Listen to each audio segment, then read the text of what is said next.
Now, residents of the riverine Buruku community in Nigeria's north central have been providing an alternative crossing for commuters as the bridge upstream has become unreliable. Wooden canoes and makeshift barges are the means of transportation for travellers and motor vehicles across the river Katsina-Ala at the Buruku crossing. Today on Jamii Yangu, News Central's Charles Erukaa explores the unique business of maritime transportation in this rural community in Benue State.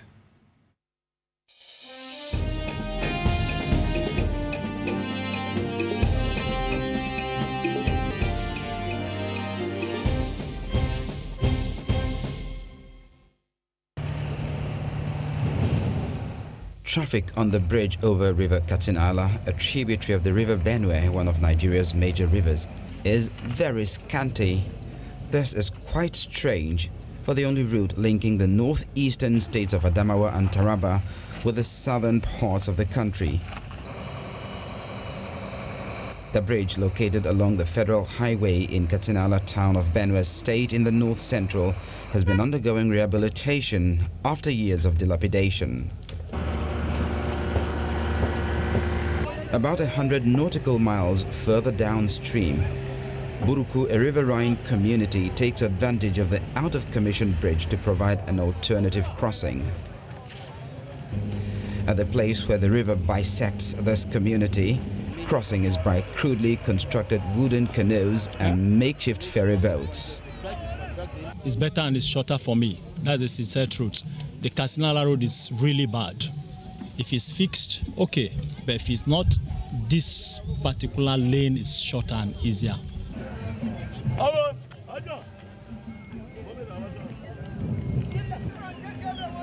Now, as you can see behind me, those are the canoes that are used to ferry human beings and sometimes farm produce from this side of the river to the other side.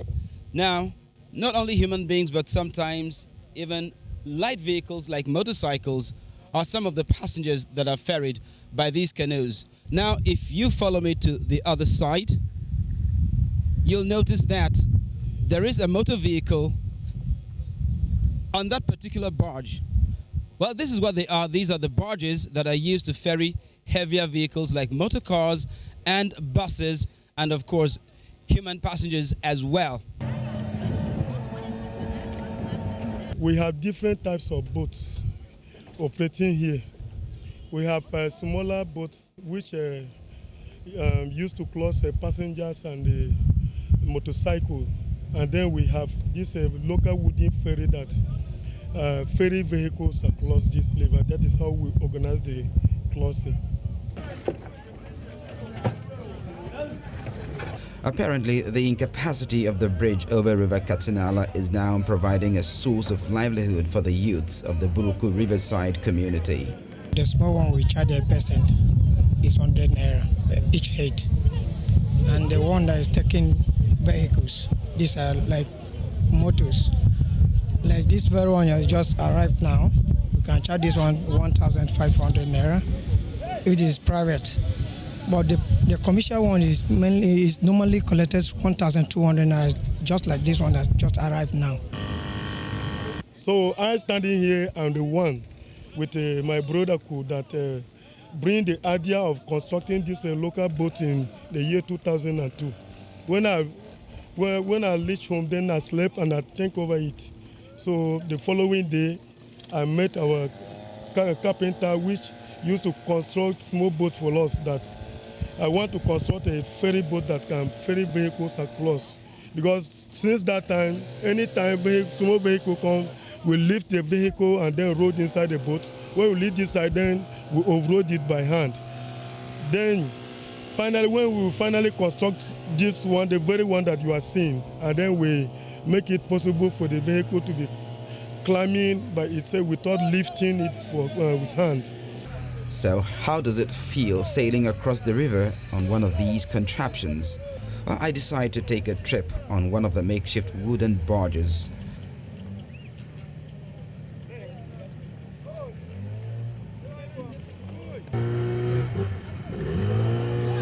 Unlike most of the other passengers, I insist on using a life jacket.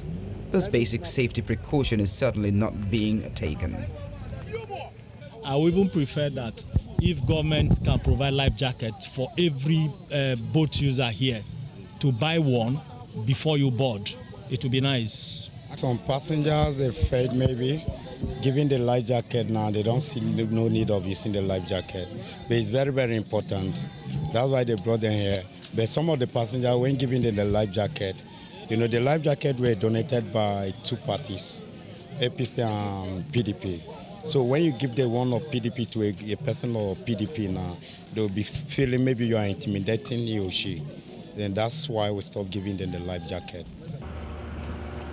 Despite the risk involved, including the occasional capsizing of vessels and the attendant loss of life, the business continues to flow, literally. Lurking right round the corner is the perceived threat to the riverine community's livelihood, an ultra-modern metallic ferry that's capable of carrying the number of vessels it would take 20 of the wooden barges to convey. The world is going into a modern culture, which by having that vessel, maybe the freight is going to consume or maybe take, because it takes up to the small vehicles, it takes up to 7, 8. So by the time you load on one way, they feel maybe you are going to block them from what they are supposed to get. The owner of the ferry, who himself is a native of the community, took time to explain how his vessel could pioneer something bigger for the community with the right kind of support. But for us to make that place becomes a good place, and people should have free and more safety on the vessel. So that was my thinking, and I thought it's a better way for us to move forward.